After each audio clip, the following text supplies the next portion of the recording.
देखो, जैसे कि कल मैंने आपको क्या पढ़ाया था, भारतीय संविधान के प्रस्तावना। इससे पहले मैंने इंट्रोडक्शन पढ़ाया था कि संविधान होता क्या है, संविधान कैसे कैसे किस तरह से बना था, कितना टाइम लगा बनाने में, और प्रस्तावना में किस प्रकार से प्रस्तावना में हमारी चीज़ों को रखा गया है। आज का टॉपिक हमारा है इंडियन कॉन्स्टिट्यूशन के सोर्सेज, अर्थात भारतीय संविधान जो है वो किन किन देशों से लेकर बनाया गया है। बेसिकली पता होगा कि हमारे संविधान की एक विशेषता है, ठीक। पहले विशेषताओं पर ध्यान देते हुए इसके बाद इसके हम चर्चा करते हैं इसके जो स्रोत पे, ठीक है। संविधान होता क्या है तो बताया आपको, संविधान नियम और कानून का एक ऐसा सिद्धांत होता है या दस्तावेज होता है जिसके द्वारा किसी देश की शासन व्यवस्था को चला जाता है, ठीक है। संविधान क्या है? एक लिखित दस्तावेज है जिसके द्वारा किसी भी देश की शासन व्यवस्था को चलाया जाता है, ठीक है। भारतीय संविधान की विशेषता की बात करें तो भारतीय संविधान की पहली विशेषता यह है कि हमारा संविधान क्या है? एक लिखित संविधान है। क्या है? रिटर्न में है। India future of the Indian constitution.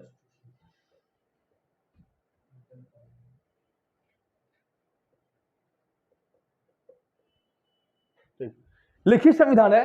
कौन? हमारा संविधान। लिखित क्यों हो गया? क्योंकि इसको जो है संविधान सभा के द्वारा लिखा गया है। इसको लिखने में लगभग 2 साल 11 महीने और 18 दिन तथा 6 घंटे का टाइम लगा। इसमें 395 आर्टिकल है। इसके आधार पर हम कह सकते हैं कि हमारा संविधान क्या है? एक रिटन कॉन्स्टिट्यूशन अर्थात एक लिखित दस्तावेज है। दूसरी विशेषता इसकी है कि ये लचीला और कठोर है। लचीला और कठोर। लचीला और कठोर क्यों कहते हैं? क्योंकि हमारा संविधान जो है जिस तरह से कई अनुच्छेद ऐसे हैं, कई आर्टिकल हमारे संविधान में ऐसे दिया गया है जिनमें संशोधन करना काफी ज्यादा इजीली है, जिनमें आराम से लोकसभा राज्यसभा बिल पास हो जाता है।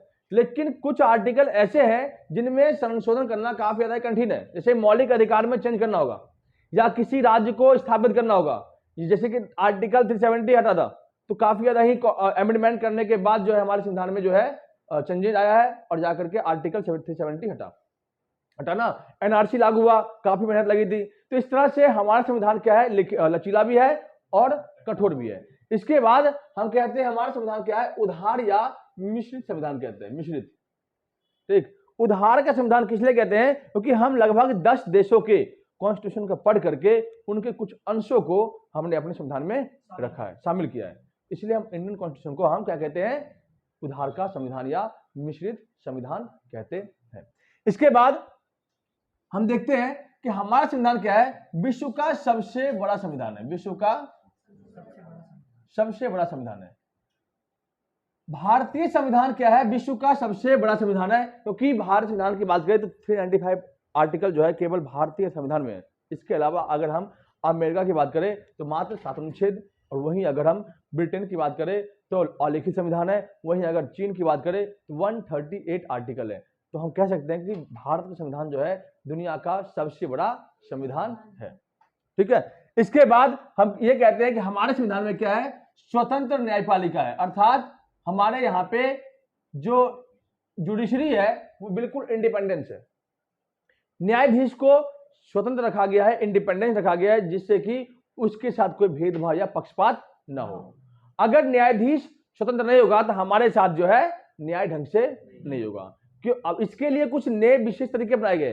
तो न्यायाधीश की इंडिपेंडेंसी के लिए, स्वतंत्रता के लिए क्या क्या नियम किए गए हैं? तो एक तो आपका न्यायाधीश की नियुक्ति। नंबर 1, न्यायाधीश की नियुक्ति। अब ये नहीं है कि कोई भी अरे गरे जो है न्यायाधीश बन सकता है।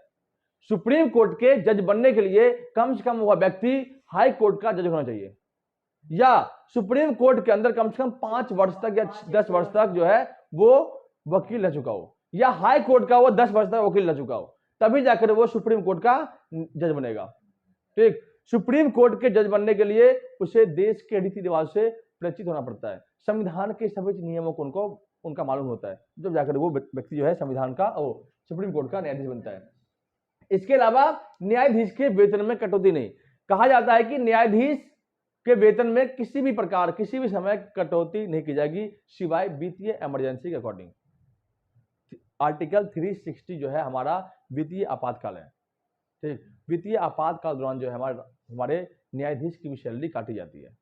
ठीक है, इसके अलावा न्यायाधीश की सैलरी नहीं काटी जाएगी। इस प्रकार से न्यायाधीश की स्वतंत्रता के लिए विशेष प्रकार से प्रावधान दिए गए हैं। इसके बाद हमारे संविधान में संघवाद की विशेषता है, फेडरल सिस्टम है। संघवाद के अंदर हम देखते हैं कि हमारे यहाँ पे दो प्रकार की शासन व्यवस्था है, सेंट्रल गवर्नमेंट और स्टेट गवर्नमेंट। सेंट्रल गवर्नमेंट के पास अधिक पावर होती है और स्टेट गवर्नमेंट के पास पावर कम होती है, लेकिन दोनों की पावर जो है कॉन्स्टिट्यूशन में निहित है। सेंट्रल गवर्नमेंट करता क्या है, स्टेट गवर्नमेंट को क्या करता है, अपने नियंत्रण रखता है। एग्जाम्पल में घर में अगर दो भाई है, दो भाई में बड़ा भाई को हमेशा अधिक पावर दी जाती है। क्यों? ताकि वो छोटे भाई को कंट्रोल कर सके।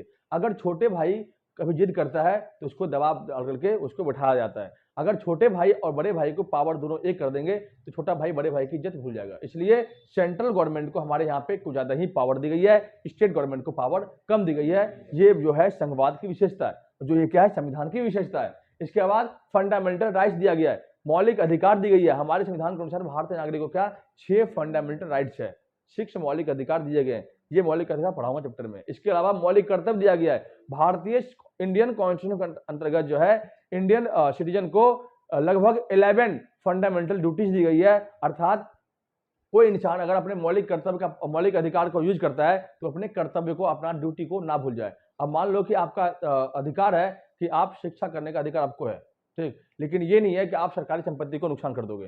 कई बार जाते हो स्कूलों में देखते होगे कि बच्चा पंखा तोड़ रहा होता है, लाइटें खोल लेता है, ठीक, नया टूटी लगा, टूटी खोल कर ले गया और बेच दिया उसको। तो ऐसे मतलब बहुत सारे सिस्टम चलते हैं। सरकारी संपत्ति नुकसान करना ये हमारी ड्यूटी नहीं है, उसको हम प्रोटेक्ट करते हैं। क्योंकि सरकारी संपत्ति नुकसान करोगे तो आपका ही नुकसान होगा, सरकार का नुकसान नहीं होगा, क्योंकि वो बिल आपको ही भरना पड़ेगा, टैक्स पे करना पड़ेगा, टैक्स बढ़ जाएगा, भरते रहो। ठीक है, तो इस प्रकार से हमारे इंडियन कॉन्स्टिट्यूशन के कुछ फीचर्स है। ठीक, फीचर से क्वेश्चन आते नहीं है, लेकिन फिर भी आपको बता दिया, आपको अगर आप पीसीएस तैयारी करते हो तो इसमें कुछ आपको हेल्प मिल जाता है। ठीक, इसके बाद हम आते हैं भारतीय संविधान किन किन देशों के संविधान से लेकर के बना है। ठीक, ऐसा नहीं है कि 395 आर्टिकल जो है वो सब बाहर देश बना है, कुछ ही ऐसे आर्टिकल है जो हमारे विदेशी स्रोतों से लिया गया है। ठीक, उनमें कुछ प्रमुख कंट्री है, वो आप ध्यान रखना।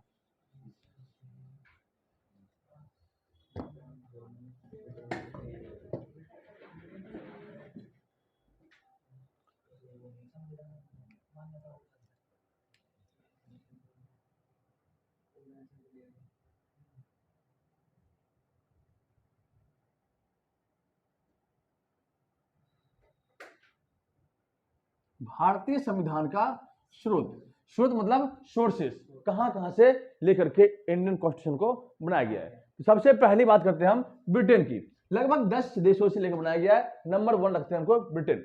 ब्रिटेन जिसे हम यूके कहते हैं, यूके, ठीक, यूनाइटेड किंगडम। ब्रिटेन से बहुत चीजें ली गई है, क्योंकि हमारे देश के अंदर लगभग 200 वर्षों में जो है ब्रिटेन ने शासन किया और 1935 एमेंडमेंट के अकॉर्डिंग जो है हमारा संविधान बना। तो इसमें बहुत चीजें ऐसी है जो ब्रिटिश पार्लियामेंट से ली गई है। हमारा जो संविधान बना है उसमें ब्रिटिश का बहुत बड़ा रोल है। जैसे अगर हम बात करें कानून बनाने का, कानून बनाने का शासन, बनाने की प्रक्रिया, ये आपको कहां से लिया गया है, ब्रिटेन से। कानून बनाने की प्रक्रिया अर्थात देश के अंदर लोकसभा अर्थात विधानमंडल जो है किस प्रकार से कानून बनाएगा, वो किस में लिया हुआ है, कहां से लिया गया है, आपका ब्रिटेन के संविधान से लिया गया है। कई बार एग्जाम में आता है कि कानून बनाने की प्रक्रिया कहां से लिया गया है, प्रोसेस ऑफ लॉ मेकिंग। ठीक है, दूसरा है कानून का शासन, कानून का शासन। ठीक, तीसरा आपका सर्वाधिक वोट से जीत की प्रणाली अर्थात first part the post system. आपने पढ़ा होगा कि हमारे देश के अंदर जब अनेक पार्टियां होती है, जब एक पार्टी को अधिक वोट मिलता है वही सरकार का निर्माण करता है। ये प्रक्रिया कहां से ली गई है, आपका यूके से। तो इसे कहते हैं सर्वाधिक वोट से जीत की प्रणाली अर्थात first part the post system. ठीक, लिखते चलेंगे जिसको लिखना होगा।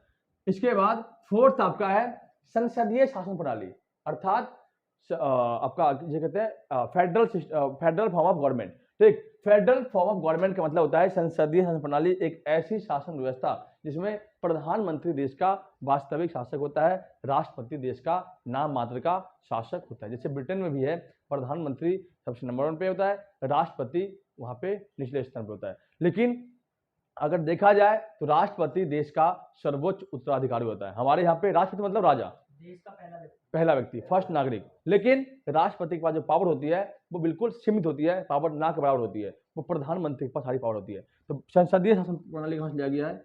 आपका ब्रिटेन से, संसदीय शासन व्यवस्था।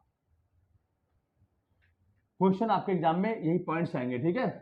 ये 4 चीज, एक और आपका वयस्क मताधिकार अर्थात एडल्ट फ्रेंचाइजी जो होता है आपका, एडल्ट फ्रेंचाइजी मतलब होता है कि वह व्यक्ति जिसकी उम्र 18 वर्ष हो गया है वह बिना किसी रोक टोक के वोट डाल सकता है, अर्थात वोट डालने का अधिकार था सर्वाधिक वोट से क्या कहते हैं, हाँ नहीं, वयस्क मताधिकार अर्थात वह व्यक्ति जो 18 वर्ष का हो चुका है और भारतीय नागरिक है, उसे वोट डालने का अधिकार है, वयस्क मताधिकार जिसे कहते हैं। इनमें कोई दिक्कत? कानून के बनाने की प्रक्रिया, कानून का शासन, सर्वाधिक वोट जीत की प्रणाली, संसदीय शासन व्यवस्था और वयस्क मताधिकार, ठीक है। आगे बढ़े, ठीक। इसे कहते हैं सार्वभौमिक वयस्क मताधिकार। इसे हाँ कोई दिक्कत नहीं है, वयस्क लिखो सार्वभौमिक लिखो, ठीक है। हाँ, सार्वभौमिक मतलब होता है कि सबका, अर्थात वे व्यक्ति जो 18 वर्ष का हो चुका है उसे बिना किसी रोक टोक के वोट डालने का अधिकार संविधान ने दिया गया है। और ये कहां से लिया गया? आपका ब्रिटेन से लिया गया है। अब हम आते हैं यूएसए से। यूएसए, अमेरिका का संविधान। अमेरिका के संविधान से भी बहुत चीज ली गई है, जैसे फंडामेंटल राइट्स, मौलिक अधिकार की सूची, ठीक। फंडामेंटल राइट्स कहां से लिया गया है? आपका अमेरिका के संविधान से, मौलिक अधिकार। दूसरा, राष्ट्रपति, राष्ट्रपति का पद, उपराष्ट्रपति का पद,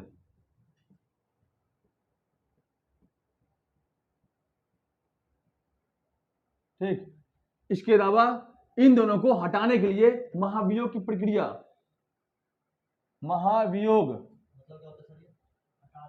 एक ऐसा कानून होता है हमारे देश के अंदर कि अगर राष्ट्रपति देश के संविधान के विरुद्ध काम करता है तो उसे महाभियोग के आधार पर उसे अपने पद से हटाया जाता है। महाभियोग जो है लोकसभा में पहले पेश होता है, फिर राज्यसभा में पेश होता है। जब ये बिल पास होता है महाभियोग का, तो राष्ट्रपति को पद से हटने के लिए 1 महीने पहले उसको नोटिस दी जाती है कि आप संविधान के विरुद्ध कार्य कर रहे हैं, इसलिए आपको अपना पद खाली करना होगा। लेकिन भारत में ऐसा अभी तक हुआ नहीं है, ठीक है। महाभियोग की प्रक्रिया। इसके अलावा स्वतंत्र न्यायपालिका, स्वतंत्र न्यायपालिका कहां से लिया गया है? इंडिपेंडेंट जुडिशरी कहां से लिया गया है? यूएसए से। तो इस पे भी जो है महाभियोग लगता है। सुप्रीम कोर्ट के न्यायाधीश हो या हाई कोर्ट के न्यायाधीश हो, ये भी अगर इंडियन कॉन्स्टिट्यूशन के विरुद्ध काम करता है, या कई बार मानो कि ये लोग वो ले लेता है, रिश्वत ले लेता है, या ये लोग सही फैसला सुनाता नहीं है डर के मारे, तो क्या होता है, इनके ऊपर ही महाभियोग लगा के सुप्रीम कोर्ट या हाई कोर्ट जज को उसके पद से हटाया जा सकता है, ठीक है। ये 4 तरह के प्रावधान कहां से लिया गया? आपका यूएसए से। मौलिक अधिकार, राष्ट्रपति का पद, उपराष्ट्रपति का पद, स्वतंत्र न्यायपालिका। कोई दिक्कत नहीं ना? आगे बढ़े।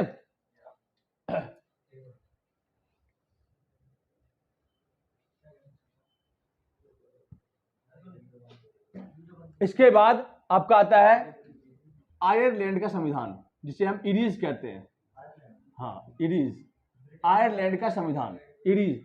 आयरलैंड के संविधान से 2 प्रमुख चीजें ली गई है। एक आपका राज्य के नीति निर्देशक सिद्धांत अर्थात directive principle of state policy. Number 1 क्या है? राज्य के नीति निर्देशक सिद्धांत, राज्य के नीति निर्देशक सिद्धांत। और एक आपका लिया गया है कि राज्यसभा के अंदर, पता होगा आपको कि राज्यसभा में जो अधिकतम सीटों की संख्या है वो 250 है, ठीक। अगर न्यूनतम की अगर मिनिमम बात करें तो आपका लगभग 243 है। अगर निम्न बात करें तो लगभग 236 है, 36 है, 33 है, 33 है, ठीक है। अब 230 जो आपका 243 जो है आपका सदस्य है, इनमें 12 सदस्य जो है राष्ट्रपति मनोनीत करता है। राष्ट्रपति उन व्यक्ति को मनोनीत करता है राज्यसभा में जो कला, विज्ञान और साहित्य में काफी ज्यादा ही अव्वल होता है, निपुण होता है। तो राष्ट्रपति को जो है राज्यसभा में 12 सदस्य मनोनीत करने का अधिकार है। ये कहां से लिया गया है? तो आपको आयरलैंड के संविधान से। ठीक, 12 सदस्य को मनोनीत करने का अधिकार, करने का अधिकार कहां से लिया गया? आपका आयरिश अर्थात आयरलैंड के संविधान से। ठीक है, कई बार बच्चा इससे क्वेश्चन आता है, बच्चा छोड़ देता है। ठीक है, ये तो पढ़ा होता है लेकिन ये नहीं पढ़ा होता है। ठीक, ये बताऊंगा आपको किस प्रकार से राष्ट्रपति जो राज्यसभा में मनोनीत करता है, राष्ट्रपति का चुनाव कैसे होता है। सर आप लोगों को पता नहीं होगा राष्ट्रपति का चुनाव 3 फीस से होता है, आपको पता नहीं है। ठीक, बताऊंगा। आम जनता नहीं चुनती है, लेकिन वोट डालता कौन कौन है इसमें? राज्यसभा सदस्य, लोकसभा, विधानसभा। कितनी जनसंख्या पे एक वोट होता है? नहीं बताना, बताऊंगा आपको, बताऊंगा, सब बताऊंगा, टेंशन मत लो, सब बता देंगे आपको। इसके बाद हमारा आता है नेक्स्ट कनाडा का संविधान। कनाडा का संविधान, इससे अगर हम बात करें तो एक प्रमुख चीज ली गई है। एक तो आपका लिया गया है अवशिष्ट शक्तियां। आपने पढ़ा होगा संघ सूची, राज सूची, संवर्धित सूची, वो तो अलग से लिया गया है। लेकिन अवशिष्ट शक्तियां होती है 3-4 सूची में से एक सूची आपका है अवशिष्ट सूची। इसके अलावा एक आपका है फेड्यूल्ड सिस्टम ऑफ इंडिया। ठीक, फेडरलिज्म, फेडरलिज्म होता है ना, federalism, federalism system of India अर्थात संघीय व्यवस्था। ठीक, फेडरेशन जिसे कहते हैं। ठीक है, इंडिया क्या है? एक फेडरेशन कंट्री है।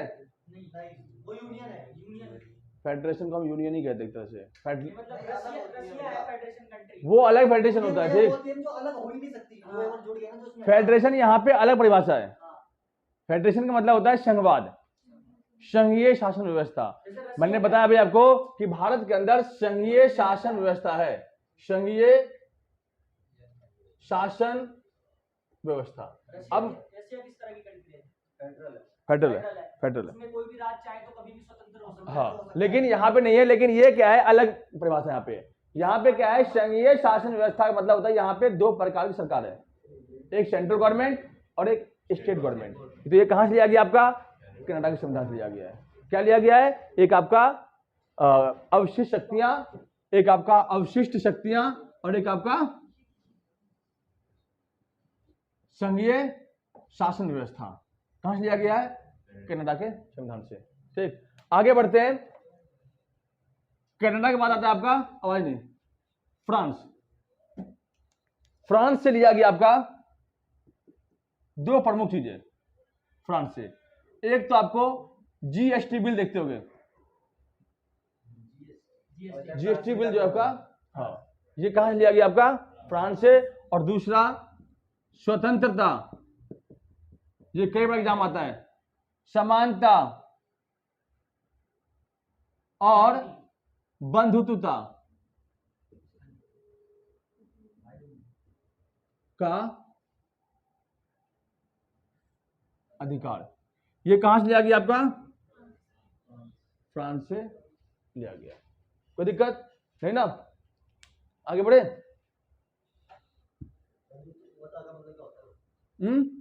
मित्रता, भाई बंधु। ठीक, इसके बाद हम आते हैं साउथ अफ्रीका से दक्षिण अफ्रीका। दक्षिण अफ्रीका के संविधान से लिया गया एकमात्र चीज, महत्वपूर्ण चीज है, वो है संविधान में संशोधन करने की प्रक्रिया। आर्टिकल 368, आर्टिकल 368 हमारे संविधान में है। क्या है वो है संविधान में संशोधन अर्थात अमेंडमेंट करना, संशोधन करने की प्रक्रिया।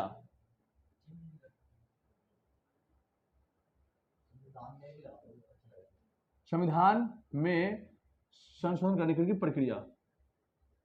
ठीक है, संविधान में संशोधन करने की प्रक्रिया कहां से लिया गया है? साउथ अफ्रीका से। ठीक है, ज्यादा क्वेश्चन नहीं आता है, एनसीईआरटी बुक के अकॉर्डिंग पढ़ो। वैसे तो बहुत चीज लिया गया अलग अलग कंट्री से, लेकिन आपको एनसीईआरटी बुक को फॉलो करना होगा, क्योंकि आप 10 तरह की चीजें पढ़ोगे नहीं, याद कितना रखोगे, वही चीज याद रखो जो आपके एग्जाम में आएंगे। ठीक है,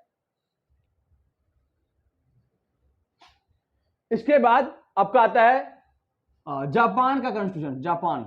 जापान के संविधान से लिया गया है विधि की प्रक्रिया। ठीक, विधि मतलब कानून की प्रक्रिया। ठीक, विधि की प्रक्रिया कहां लिया गया है? जापान से। विधि की प्रक्रिया एक चीज लिया गया है। ठीक, याद जाएगा। इसके बाद हम आते हैं अगले, रशिया के संविधान से।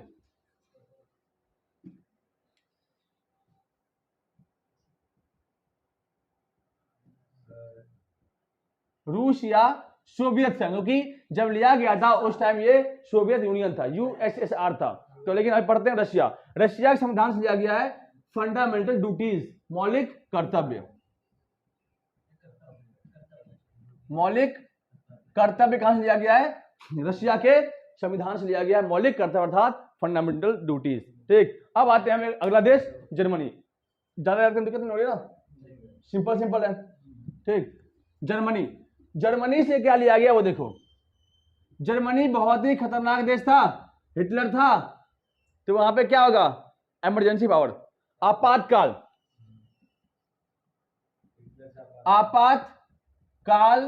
का प्रावधान। इमरजेंसी सिस्टम कहां से लिया गया है? आर्टिकल 352, 356 और 360। ये कहां से लिया गया आपका? जर्मनी संविधान से। आपातकाल हमारे पास 3 तरह होते हैं, एक आपका राष्ट्रपति शासन होता है, एक आपका होता है ये क्या कहते हैं युद्ध के समय जब आपातकाल लगाता है, युद्ध के समय जब राष्ट्रपति अपनी शक्तियां ले लेते हैं अपने पास, मौलिक अधिकार को निलंबन करते हैं। लेकिन संविधान में फिर चेंज करके बताया गया कि कोई भी सरकार जब इमरजेंसी लगाएंगे तो मौलिक अधिकार को निलंबन नहीं करेंगे, क्योंकि पता होगा आपको कि जब इमरजेंसी का टाइम था, इमरजेंसी के टाइम में संजय गांधी ने क्या किया था? इंदिरा गांधी के बेटे ने लोगों के मौलिक अधिकार को हनन करते हुए जबरदस्ती नसबंदी अभियान शुरू किया था, जिस कारण से बहुत लोगों की मौत हुई थी। ठीक है, इन पर रोक लगाने के क्या किया? संविधान में चेंज किया और कहा कि जब आपातकाल लगेगा तो आपातकाल केवल अब लगेगा युद्ध के समय, और युद्ध के समय जब आपातकाल लगेगा तो उस टाइम में किसी की शक्तियां कम नहीं होगी और ना ही लोगों के मौलिक अधिकार को निलंबन किया जाएगा। ठीक है, हाँ ठीक है। इसके बाद दंगे सिस्टम में कभी आपका आपातकाल नहीं लगेगा, ओनली फॉर बाहरी खतरा। जब युद्ध होगा तभी इमरजेंसी लगेगी। वो अलग चीज है, वो तो एक है कि 144 का मतलब ये होता है कि कर्फ्यू लग जाए ना, इस तरह से ऐसा नहीं है। अगर देश के अंदर युद्ध छिड़ जाए, युद्ध के समय क्या होगा कि सब कुछ को ठप कर देंगे, लोगों को घर में बैठा देंगे, क्योंकि क्या होता है सब कुछ बंद कर देंगे, कहीं भी हमला हो सकता है, कहीं भी बम गिर सकता है। बीमारी में कभी आपातकाल नहीं लगेगा, नहीं, ओनली फॉर युद्ध। चेंज कर दिया गया है, 1975 के बाद, क्योंकि हमारे देश के अंदर दूसरी बार जब आपातकाल लगा था 25 जून 1975 को इंदिरा गांधी टाइम में। उसके बाद चेंज किया गया कि केवल युद्ध के टाइम में ही आपातकाल लगा जाएगा। ठीक है, अब लास्ट एक देश आपका और है जिसका नाम है ऑस्ट्रेलिया।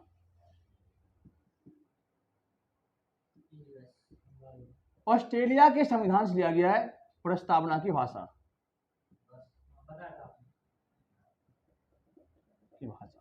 प्रस्तावना की भाषा कहां से लिया गया है? ऑस्ट्रेलिया। लेकिन प्रस्तावना कहां से लिया गया है? यूएसए। ठीक है, इनमें कंफ्यूजन आपको नहीं करना है। ठीक है, आज की क्लास इतना ही है, कल की क्लास में आप पढ़ाऊंगा आपको मौलिक अधिकार। ठीक है।